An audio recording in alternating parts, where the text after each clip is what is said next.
Everyone, I'm Angelica and welcome to your Friday afternoon virtual wine tasting. Thank you so much for joining us. You could be anywhere right now or doing anything right now and you've chosen to spend about 45 minutes with me. Thank you so much. I hope that today you take away a little bit of trivia that you can use at your next dinner party when we are allowed to go to dinner parties again. And on that, what I wanted to actually create for you tonight or this afternoon was, I guess, the next dinner party. So a dinner party that you can have with your friends once we're able to meet up again, because that's one thing that I'm really missing. And if you're anything like me, I like to make sure that the food is set and then bring wines out that complement the meal, because I think the food should shine. And maybe that's a thing about me importing a lot of European wines and spending a lot of time in Europe, where I believe that food needs to shine. So why don't we bring wines into our dinner party that really go with everything, so that everyone enjoys them as well. So that's the idea. So just a bit of housekeeping. This is a webinar style, so unfortunately I can't see you. You can see me. We are live on Facebook as well. But if you do have any questions, please feel free to pop them into our chat box, because the team here at AV 24/7 or Studio 24/7 will be more than happy to put them up on the screen for me, and I'll answer them the best way I can. So today, during our dinner party, we are going to travel right around the world. We're going to have wines from France and from Italy and from Australia. And I hope to give you a little bit of trivia so that you can share with your friends and family next time you are out eating. Okay, so we need to start with people walking into the room, okay?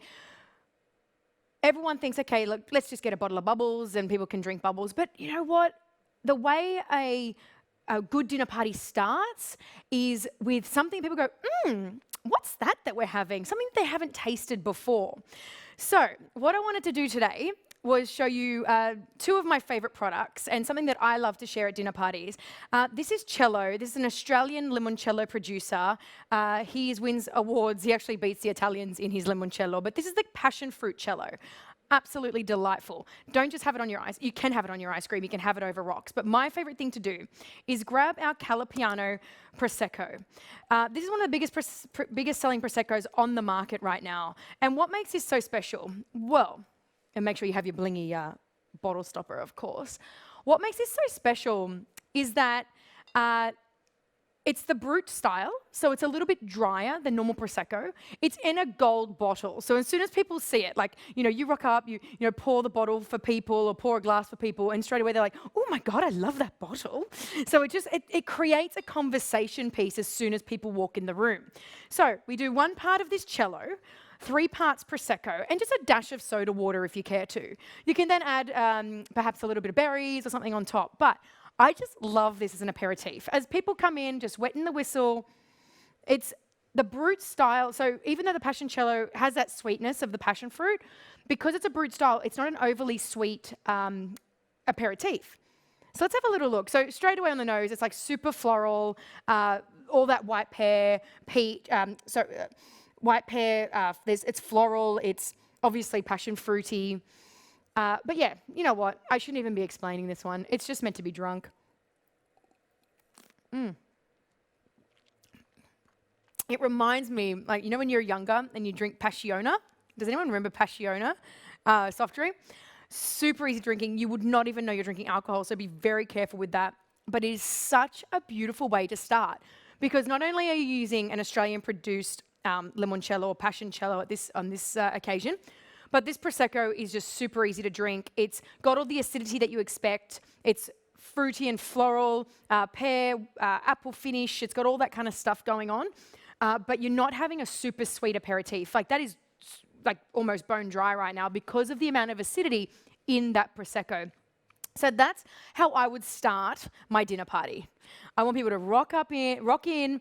I hand them this awesome little cocktail with a straw if they care to. And yeah, we just get everyone just talking, mingling, having a conversation. So that's how I would start my dinner party. And I think, with these two products especially there's a story behind them, but this gold Prosecco makes a statement straight away. As soon as people see this Prosecco, it just makes it has an effect, right? It makes people go, wow, and that's what we want. You want to start that kind of energy when people walk into the room. Because how awkward is it sometimes when people walk in, it's like, hey, like start with this kind of energy. This is our aperitif, okay? So, you know, you might have a bit of food running around, you might not, it's not important. Just get people to wet the whistle. So that's our Calapiano Prosecco. That's available in a lot of bottle shops. It's probably the biggest selling Prosecco right now. You can buy Cello both on their website and in bottle shops also. I actually picked up one of those on the way here at one of my favorite bottle shops. So that's how I would start. Now, everyone please take your seats. We want... Does that sounds about right, right? I'm talking like I'm talking like a classy dinner party. That's what I want. As soon as anyone is feeling that, I just want a really classy dinner party. But the thing is, when you have a dinner party, you do find that there are people that love all different types of stuff, right? You don't want to go too out there with the wines. You do want to have stuff that's a little bit more towards that commercial palate, unless you actually have people coming that you know want super crazy, interesting, old, stuff that they've been cellaring. So I have friends like that as well. But I'm just talking about like a general dinner party that I'd host with a lot of my friends from all different walks of life. And all my friends know I'm a champagne snob. I absolutely love champagne. I live for champagne. Prosecco is great, and I love mixing it into cocktails, but I'm a champagne snob. Then I came across this. This is from Tenuta Mara. It's actually an Italian method traditional sparkling made from 100% Pignoletto. It's a very old grape found in the Emilia-Romagna area. So if you know Bologna, where Bolognese sauce comes from, this is what we're talking about. What I love about this wine or this sparkling is that it's method traditional for one. So it has all those yeasty characters coming through, which I haven't smelt it yet, but I'm assuming. Look at that color. So it's a 2015 vintage. So we've got a little bit of age on it, thus the color. Brut Nature. So what's Brut Nature? It's 0 sugar. There is not one bit of sugar in this wine. It is bone dry. So a lot of champagne producers are starting to do this, but this is how Tenuta Mara wanted Inandaki to be. It's also made biodynamically. So we've covered off on biodynamics on a couple of episodes ago. Biodynamic is basically around phases of the moon. So they harvest based on the moon cycle, they ferment based on the moon cycle. Everything's based on the moon cycle. There is no preservatives or anything used in this wine. It makes for a super interesting wine. The other thing I love about Tenuta Mara as a brand, and one day I'll bring the Sangiovese onto one of these, is that they play classical music in the vineyards. It's like this big symphony of Mozart that plays in the vineyards. And then after that, once they've harvested, when they're fermenting the bottles in the barrel room, or in this case, fermenting it in the bottle, there's Gregorian chants playing through a Bose speaker system. It's very sophisticated. But yeah, so it's all about music and art. And I love Tenuta Mara for that. We absolutely fell in love with it. So let's have a little look. So straight away on the nose, all that yeasty characters are coming through, but it's also very aromatic and floral. Very floral, actually, but very creamy. So you know it's gone through that yeast fermentation process. Delicious. But it's also like an orange peel. Not orange peel, but like, the inside of the orange. Yeah, interesting. All right, let's have a little taste.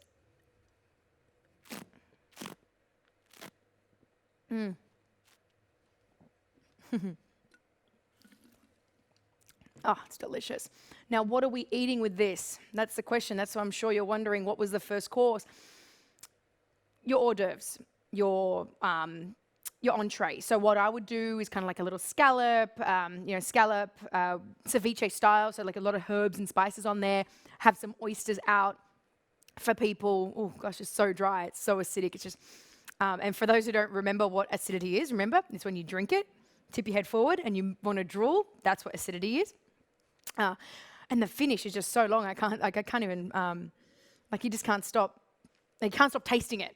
It's a really beautiful wine. But yeah, what I want with this wine for your dinner party is your hors d'oeuvres. So I want a scallop, like a little scallop in a shell, or some oysters, that kind of thing. For those that don't eat seafood, perhaps you have like a bit of cucumber with some goat's cheese for an entree, like an hors d'oeuvre. That's what I would be having with this. But there is no reason why you can't have a sparkling wine, especially a sparkling wine as sophisticated as this one and as bone dry as this one, as your first wine. So that is Absolutely delicious. It's very small production as well. Very small production. I think we only ended up with about 6 dozen in Australia. So yeah, very, very interesting. But it's just a good chance to get away from champagne or away from Prosecco and all that. This is 100% Pignoletto, a native grape to Emilia-Romagna. So hopefully that sounds interesting enough for you guys. I do, for those joining us for the first time, I do spit, okay, but not all the time, because that's delicious. You know, there's also wines today that I'm like, I'm taking that one for myself. And that is definitely one of those. Okay, so now we're moving on to our next course. Okay, so I always try and encourage that we have at least 2 wines with every course, because you're going to have people that, you know, people that like it more aromatic, people who like it more full body, people who like softer, people who like sweeter, people, you know, all that. So the wines I'm showing you today, as I mentioned, I believe that they're for everyone. I think that whether someone does, especially people who don't really know what they like, you know, I want to make sure that the wines I serve at any dinner party, everyone's going to enjoy them, or at least have something to say about them. Okay, so that's the aim. So I really, really wanted to showcase this Sensi Vermentino. So what are we having now? We're moving on to a creamy pasta dish. I have a friend in Melbourne who made this like lobster spaghetti once for us, a creamy lobster spaghetti. I'm not sure if he's on the line, but he'll know who he is. And when I eat that, I think of this kind of wine. Or like a creamy farfalle pasta with salmon, peas, asparagus, you know, that kind of thing. So that's what I want as the next course for these next 2 wines. So the first one is Vermentino. So Vermentino, the Sensi Collezione Vermentino is probably one of my favorite everyday drinking wines.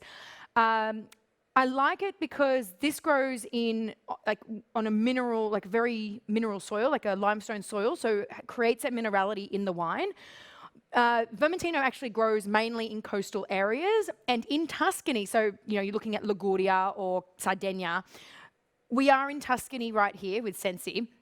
And there's this beautiful region, and I'll come back to this region when we go to the Reds, but there's a beautiful region on the coast where all the rebel winemakers went in the 80s and started, you know, growing grapes, because they realized that you had this, you know, sea spray coming off the, like you had this beautiful microclimate. You have the sea to one side, the mountains to the other, and this the sea spray would just kind of kick up onto the grapes, and it just creates this gorgeous little microclimate down in this area of Tuscany. So we'll come back to that a little bit later.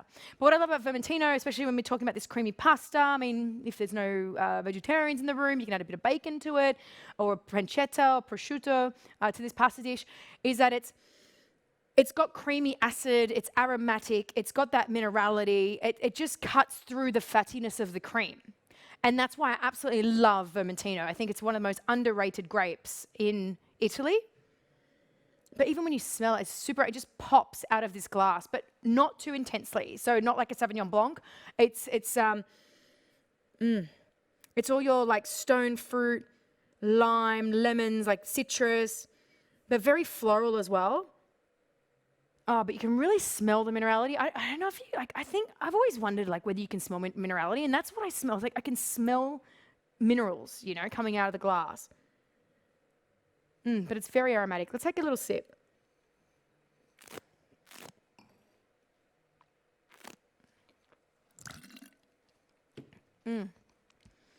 Yes, that is an awesome wine.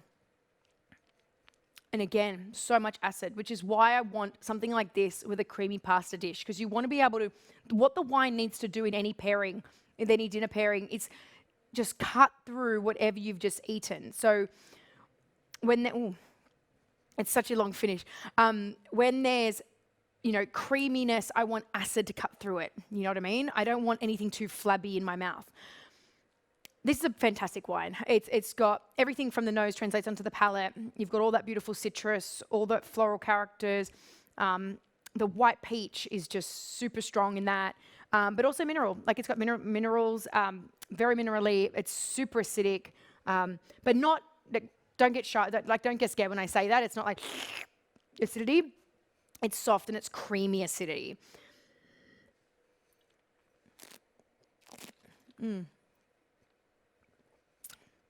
It's a beautiful wine.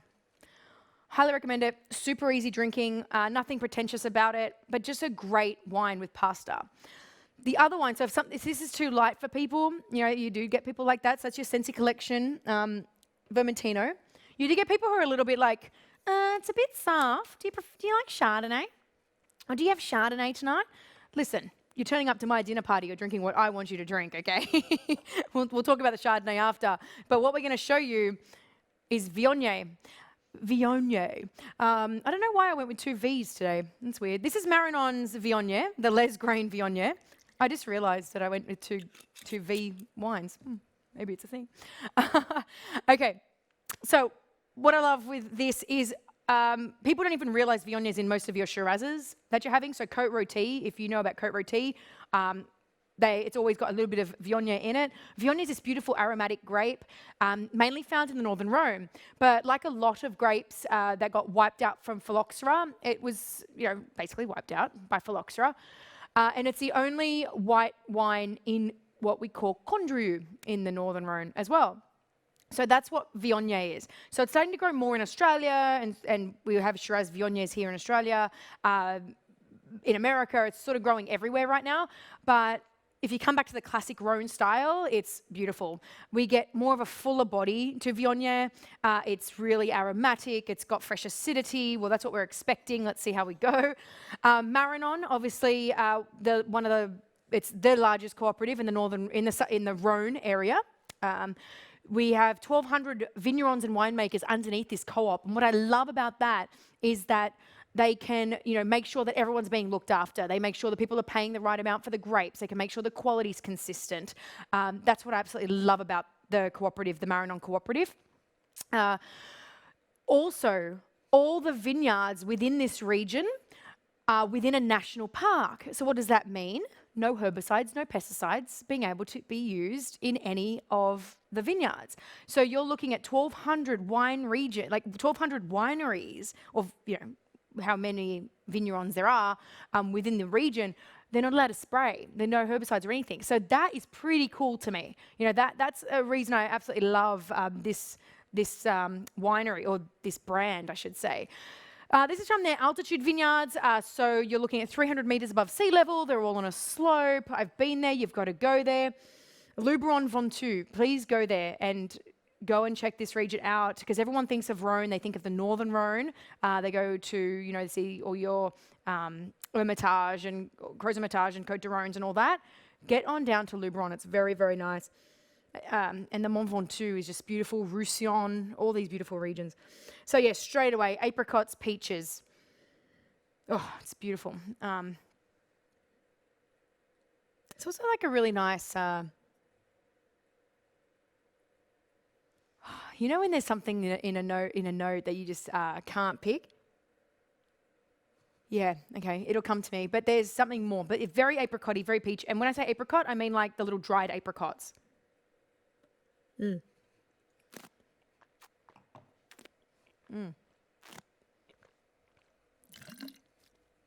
Oh, wow. See, really fresh acid, really fresh. It's so much fuller bodied. And remember that both of these wines have not seen oak, yeah? Like neither have seen oak. This is just pure fruit expression.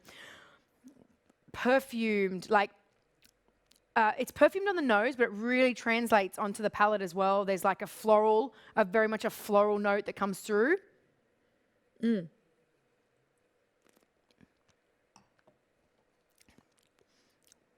It's almost annoying me because there's something else there.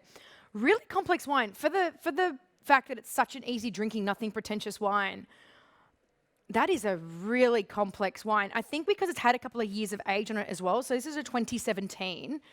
It's 2017 and we're in 2020. So it's got that little bit of age, all those age characters starting to come through. So more of those dried fruit characters coming through rather than just fresh fruit.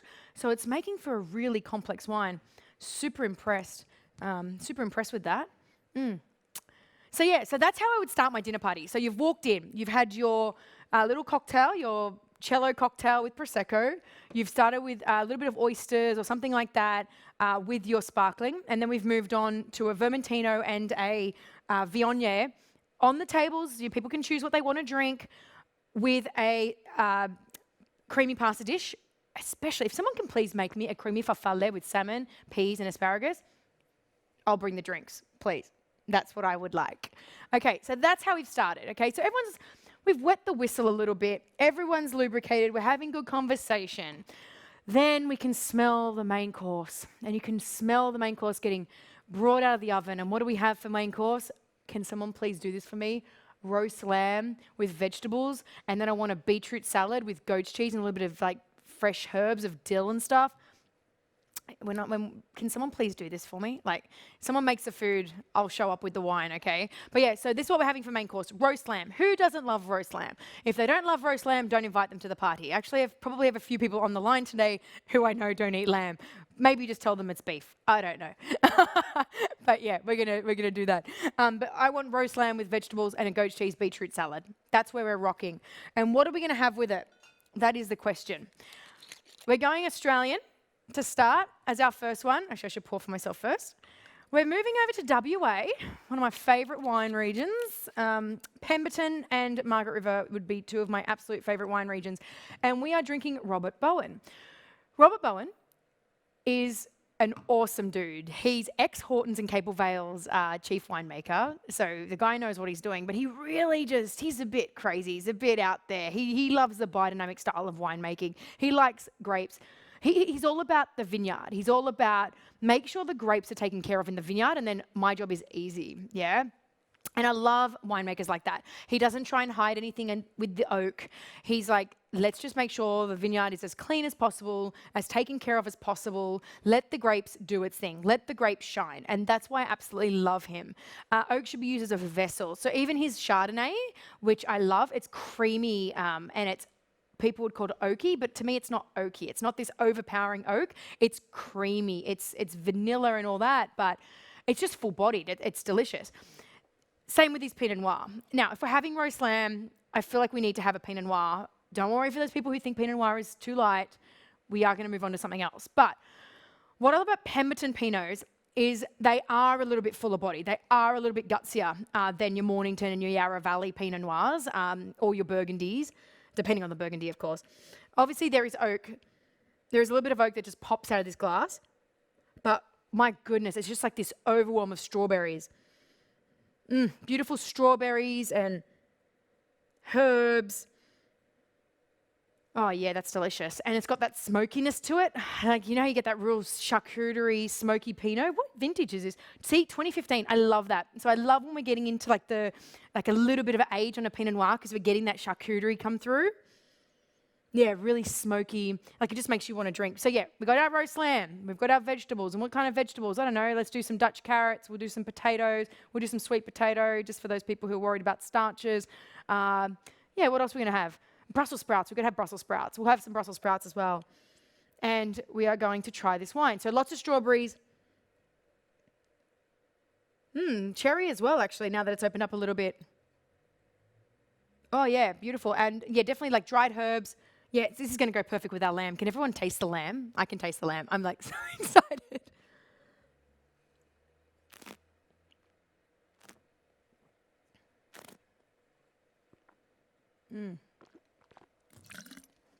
Oh yeah. Well, that's delicious. Gosh, what can I say? You've got that beautiful French oak, like vanilla characters coming through.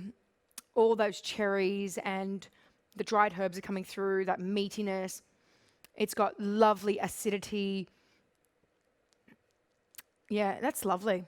And what I love about Robert Bowen, as I said, it's biodynamic in style. It's all about the expression of the grape. And when I'm trying to learn about wines particularly, I want to try the grape exactly how it should be without too much winemaker influence.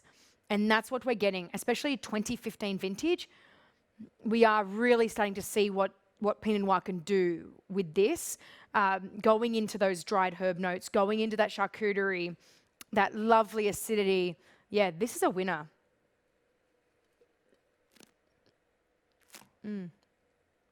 Yeah. Highly recommend. Beautiful cherries. Like, it's like a burst of like dried cherries and fresh cherries, and it's still got so many years on it. I reckon you could age this wine for another few years, actually. You've still got all that acid. What's the alcohol percentage? We're looking at 13% alcohol. Okay, so yeah, drink it now, drink it with food, but you could give it a few more years to see if you want to really see how Pinot Noir develops. This is a really great wine. Highly recommend that. Lovely. Really nice. Does anyone have any questions up to this point? I haven't even asked that question yet. Anyone? No questions yet? Not sure? No questions yet. Awesome. Okay. Well, if you do have a question, just feel free to jump in. I have a question. What are you guys drinking? What are we drinking at home with me? Or is it too early for everyone? I don't know. I hope some people are drinking with me. Otherwise, I'll be the only one at 5 p.m. being like, oh, I guess the weekend has started. Okay, so Pinot Noir, for those people who want something lighter and fresher and softer. Then we'll move on to the Bulgari Rosso. Anyone who knows Super Tuscans knows Bulgari. So we're moving on to Sensi here. Bulgari is an awesome place, okay? It's a region on the coast of Tuscany. Again, this is where all the rock star winemakers went when they were sick of making Chianti. They were so sick of adhering to the laws of the land and, blending Sangiovese with Canaiolo. She wanted to, someone's just putting something up. I'll get back to my story when I see what everyone else is drinking. So we've got Becky drinking Shiraz, thank you. Nathan is drinking Riesling. Alan's drinking tea. Okay, well, hopefully you'll have a drink after with us. Maybe. Who else is drinking? Tia is drinking Shiraz. I wonder if they're all Australian. Is everyone drinking Australian? I think so. Well, hopefully you don't mind me doing all these international wines. Oh, Ron. Pinot. Yes, we got someone on the Pinot Noirs. I love that. Thanks, guys. Okay, I better get back to my story. Okay. Sensi Bulgari Rosso. So Bulgari is a region on the coast of Tuscany. As I was mentioning earlier, you've got the sea to one side, the mountains to the other. It's where all the rock stars went when they were sick of making Sangiovese blends. They were sick of making Chianti, essentially. They were sick of adhering to all the laws of the land.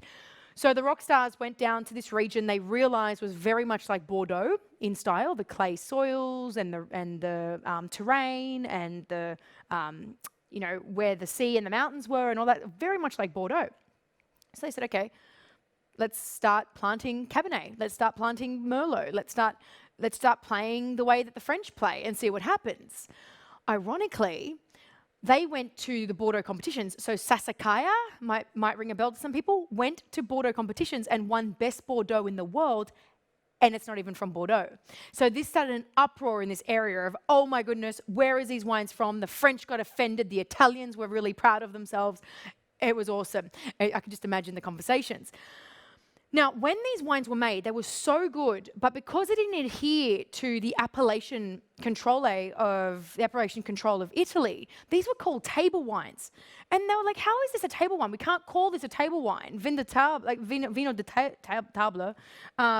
That's half French, half Italian, sorry.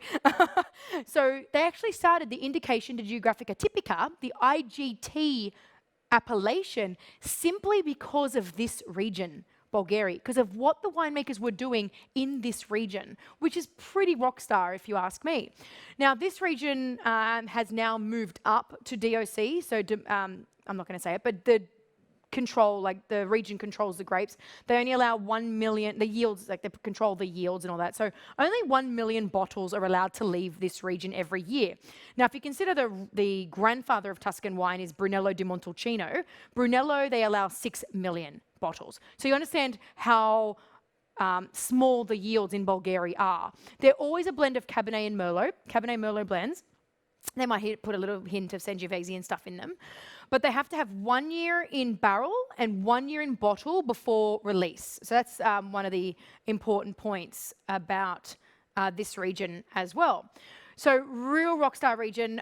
Again, if there's Australians that are trying to work their way in to Italian wines, this is a great place to start because it's familiar. Cabernet Merlot, we're very familiar with that blend, right?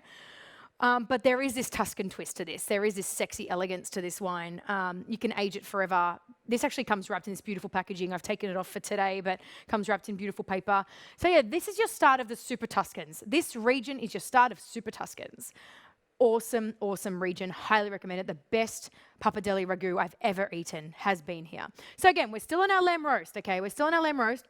We've had at least 4 glasses of wine each now, right? We're loving life. Life's good. And we're having Cabernet Merlot.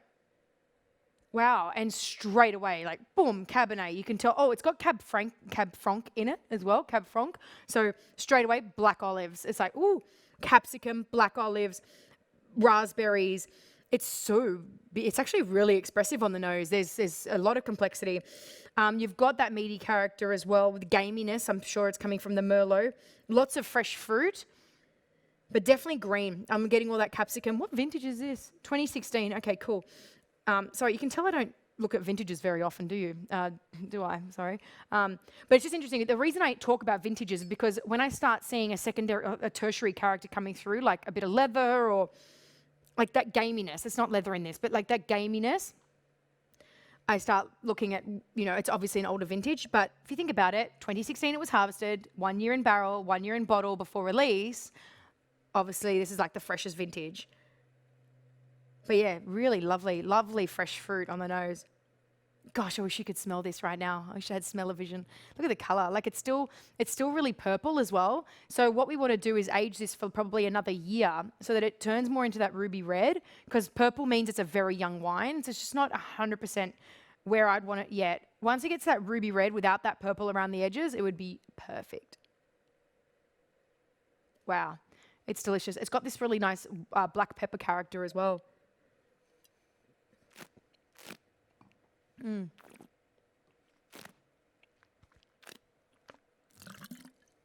Oh, well, that's very Italian. Ah, that's delicious. As you would expect from Cabernet, super high tannin. And Cab Franc, obviously, super high tannin. All those olive characters coming through, all that beautiful red, black currant fruit coming through, or black fruits coming through. Lots of acid. So tannin, as I mentioned before, for those who haven't seen my previous weeks, acid is what makes your mouth water. Tannin's what dries your mouth out. A lot of Italian wines, like if I close my eyes, I know I'm in Italy when I'm drinking high tannin, high acid. It's a very simple way to know that you're drinking Italian wine. This is a beautiful wine though. Like this is something you could definitely age for another couple of years. It's something that's going to be really attractive to anyone that comes over. It's just super complex. Give it another sip. I just want to try it again. Oh, it's got all that beautiful oaky character as well, like all that beautiful vanilla. It's just, that's a beautiful wine. Like if you've never tried Bulgari Rosso, I mean, it doesn't have to be Sensi's. I highly recommend Sensi. I think he's technically one of the best producers in terms of quality and consistency. And if you want to really know what the grape's meant to taste like or what the region's meant to taste like, Sensi's nailed it every time. This is a beautiful wine. Cabernet Merlot blend, for those who are interested, definitely goes with your roast lamb. And it's a lot more fuller bodied, a lot more acidity, a lot more tannin than your Pinot. So for people who want something a little bit heavier, a little bit bigger, definitely go with your Bulgari during our dinner party. But you're going to have to get it past me first. But yeah, beautiful blackberry. Like it's just so much black fruit and stuff. Like it's a really beautiful wine. Okay. So we've sat around the table, we've had our roast lamb, we've had our vegetables. What's the next thing that's going to come out? If you're at my dinner party, the next thing that come out is cheese. And it's always cheese. Like cheese is the ultimate dessert, in my opinion. You might disagree. Does anyone disagree? Let me know. Especially for someone like me who isn't supposed to eat a lot of cheese, it's such a treat to have cheese. So what I want you to do is bring out some firm and semi-firm cheeses, stuff with big flavors. I want old world cheddar. I want smoky blues. I want like, really good Parmesans, like old 36-year-old Parmesan, 36-month-old Parmesan, Parmesan. What do we say in this country? Parmigiano Reggiano. That's what I want, but Americans will say Parmesan, we say Parmesan, whatever. But yeah, bring me some firm and semi-firm cheese. I don't want anything soft, okay? Let's leave the soft ones for earlier in the night. But, when we had our goat's cheese and everything earlier, I've brought my good old friend, the Coravan, out again. Okay, why are we having these firm cheeses? Because we're about to try a wine. And a part of me tonight was like, am I going to bring out probably the best wine last? Because, everyone's kind of a bit tipsy. They've been drinking for a few hours. We've had whites, we've had bubbles, we've had a couple of reds already. Will people really appreciate this wine? But you know what? What's a dinner party without a good story? I'm waiting. Like, we need a good story to tell. And as a host of a dinner party, and especially when we're serving these wines, we're the kind of people that want to share something that makes us look good. And that's why I try and give you as much trivia as I can during these, so you can take this trivia to your next dinner party and look good in front of your friends as well. This is Maranon's Garderem. Why is Garderem so important? Well, it's 100% Shiraz. It's grown on clay soils. So what does that mean? Very low yielding, because with a clay soil, obviously there's no nutrients. So the vines have to get really deep underneath the soil to get those nutrients. So the ones that actually, the grapes that actually pop out of the vines have worked so hard that they're really high quality. Like, they've just really concentrated, and they're just full and happy, and they're giving us everything that we need. So Garderem comes from old vines. And when I say old vines, this isn't like Orca last week where it was 60-year-old vines. I'm talking 30-year-old vines, which for France, that's a lot, thanks to phylloxera. So 30-year-old vines. There's 3 select plots that they use for Garderem. I've been to it. The grapes they grow just bush train kind of thing in one of the plots, which is the one I've been to. But what's the most important thing about this wine? This wine, this is the 2012? Oh, yes, it is. This wine won Best Shiraz in the world in 2015. Boom.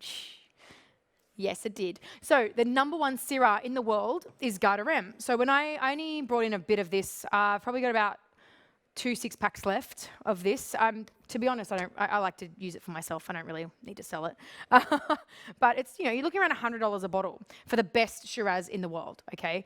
It goes through a malolactic fermentation in French oak barrels. So yeah, it's a big oaky wine. This is what Australians would be more used to. Lots of oak. But because we're at the 2012 vintage, it's still Syrah, right? Like, it's still French Syrah. We're still getting that gaminess. We're still getting that concentrated fruit. We're still getting all that plums, and even though it's more of a dried plum now, you're getting dried herbs. Oh, so much oak, but aniseed as well. Like, I love when you get that little bit of licorice character come through. But yeah, super gamey. Like, yummy. Yummy, yummy, yummy, yummy, yummy. Actually, for my crew at my wine tasting group, I don't even know if I've brought this around. Tia's on the line, maybe she can tell me, but I'm sorry that I have never brought this around to you guys. But yeah, this is a beautifully concentrated wine. Like, on the nose, like, I've only used a Coravan. Like, imagine if you've opened it up 2 or 3 hours earlier, you've let it breathe. And as I'm opening it, like, you're getting all the dried herbs really start popping out. Lots of plum, lots of red fruit. And it still has years on it. Like, it really does. Okay, let's have a sip. Let's see how it's looking.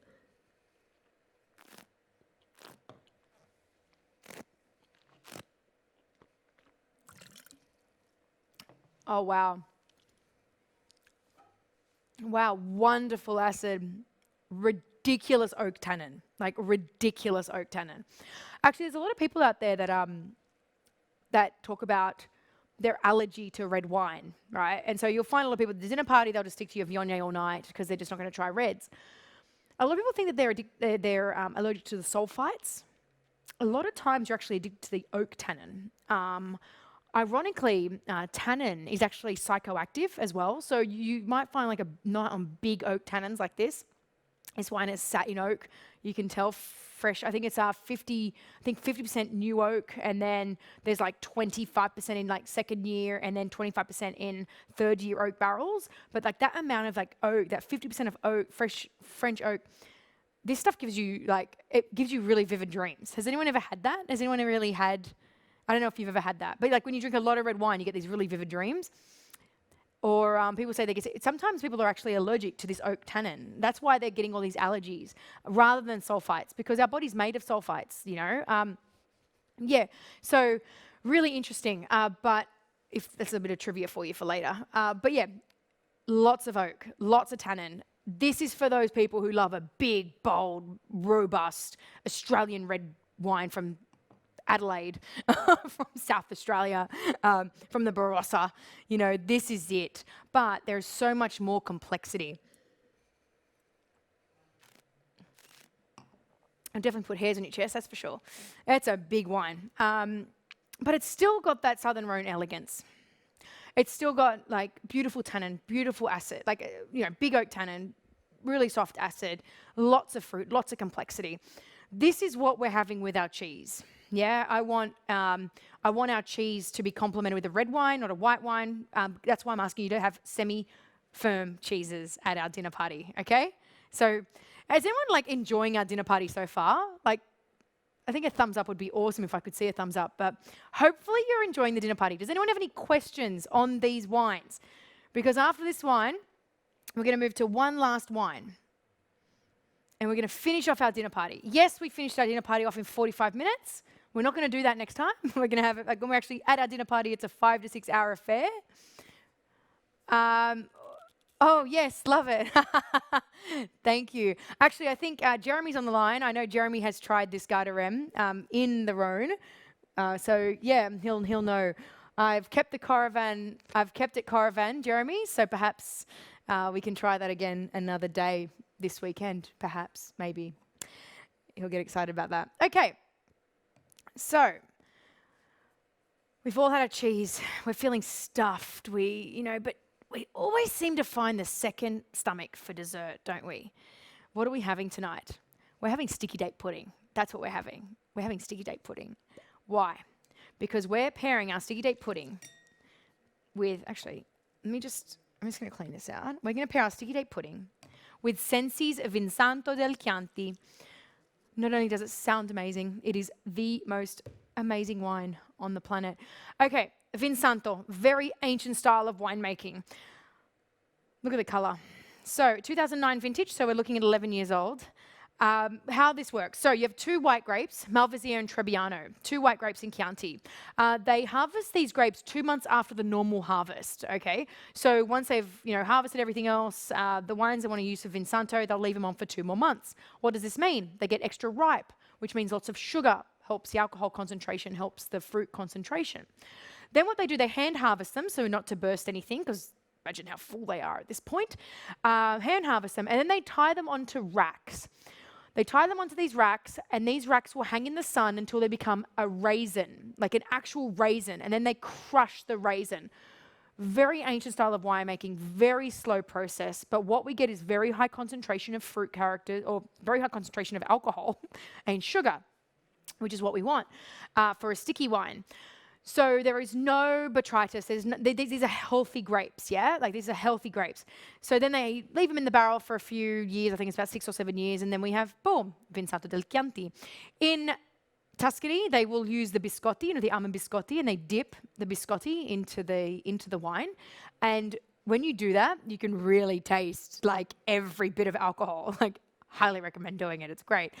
So, yeah, this is Vinsanto del Chianti. If I wasn't live streaming, I'd tell you exactly how I feel about this, but let me just say it's a little bit too candid. It's walnuts and orange peel, and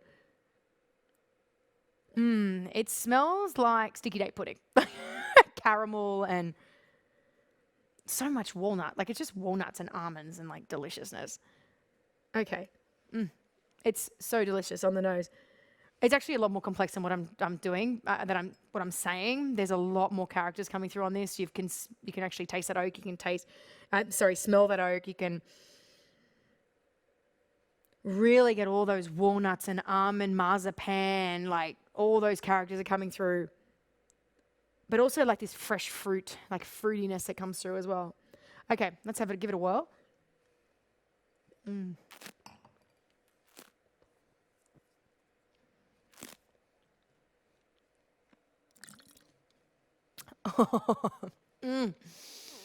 It takes every part of my willpower to spit that out. It is beautifully sweet, but because of the acidity in this wine, which again is that bit that makes your mouth water, it doesn't taste sickly sweet. It's caramels, it's in your mouth, like, it's walnuts in your mouth. It's literally pecan, like, pecan pie. That's why I say sticky date pudding is the perfect thing to go with this wine. And the almond biscotti, of course. Like, it's just marzipan, like that almond marzipan, yeah? Like, almond biscuits that the Italians eat. that is what I'm getting on the palate. It is delicious. It's such a great way to finish the night. And I think that Australians are so, like, we're so familiar with late harvest and botrytis and all that kind of thing. To give them something like a Vinsanto, which is so rare, it's really going to start a conversation again at the end of the night. That is delicious. Highly recommend it. The other thing about this wine is it's only 14% alcohol. A lot of stickies, you're looking at 16 to 18%, right? So I recommend that people drink this, and it'll last in the fridge for like over a month. So don't worry if you open the bottle and you want to drink a little bit every night, like a little bit like this every night, you can. It will last for like a month in the bottle. In the fridge, though. Have it cold, have it warm. Total player's choice. I like to have it at room temperature, but you can play at home, see which one you prefer, whether you like to have it at room temperature or not. A lot of people like to keep it in the fridge, put it over ice, have it like a little late night aperitif. You can do that as well. I've never tried mixing it. I would love to try mixing it into like a whiskey or something like that. So maybe next time I see you, I'll share my findings on that. But yeah, really recommend something like this to be in the fridge. They're not cheap. You know, you're looking around $35 for a 500ml bottle. But if you think about the process that goes into a wine like this, like, it's awesome. So yeah, so that's our dinner party, guys. So we've had our Prosecco with our cello. So we did this. And then we moved on to a sparkling with your oysters and all that kind of thing. A Vermentino and a Viognier for our farfalle pasta, of course. Let me just move this across a little bit more. Hang on, I'll show you what everyone's got. Has anyone got any questions while I'm lining these beautiful wines up so everyone can see them one last time? And then, of course, we've got our Pinot Noir from Australia, because why not? But it's from Pemberton, which I think is one of the best regions in Australia. Don't tell anyone else that. And our Garda Rem. Oh, we got to move them all over again. Okay, there we go. We're moving them over a little bit so everyone can see. So this is what we've got. This is our dinner party. Hopefully you have enough wine to get you through 5 to 6 people. Remember whenever you're doing anything, one bottle will give you 5 glasses of wine, okay? So if you're planning a dinner party with 10 or 15 guests, remember that. That's why we also do a lot of things with magnums when we're at dinner parties. But this is what we're having for dinner tonight. All right, so if anyone wants to do the cooking, I'll bring the wine. Thank you guys so much for joining me. I want to thank you. Does anyone have any questions, last-minute questions? Hang on, let's see what this is. No, great. Oh, no, we have a bit. Oh, my God, amazing. Is dessert wine losing its popularity? A little bit. I think it's just there's this thing around, sugar content and stuff like that. And I think we just lost the art of dinner parties. We've lost that art. We've lost this, we've lost the art of getting together and doing all that. I don't know. Hopefully it starts picking up. But, sweet wines haven't lost their flavour. Are we doing a dinner party case? Wow. Thank you for that question. That's a great idea. Thank you, Bronwyn, for bringing that up. Perhaps I will do this dinner party case. It isn't the cheapest thing on the planet, and I also don't have a lot of this, so this might have to be left out. But yeah, I mean, I can put something together for you, not a problem. And when do I get to come for this actual dinner party? I can't wait. Nathan, you'll be one of my very first people that I invite to our dinner party, as long as you help me cook, because I am useless at that. Guys, thank you so much for joining me. This has been an absolute pleasure tonight. I am starving now because I'm thinking about all this beautiful food and all this beautiful wine. And also these wines are open, so hands up if you want me to bring it over to your house tonight. So again, I want to thank the team here at Studio 24/7 here in Caringbah in New South Wales. If you have any virtual events coming up, talk to these guys, like absolute professionals, and make my job so easy. If you need any more information, please feel free to email me at angelica@directwinecellars.com.au. And if you have any suggestions on what else you'd like to see us do at a virtual wine party or virtual wine tasting, please let me know. But until next week, same time, 4 p.m, enjoy your vino. Remember, life is too short to drink bad wine. Ciao, guys.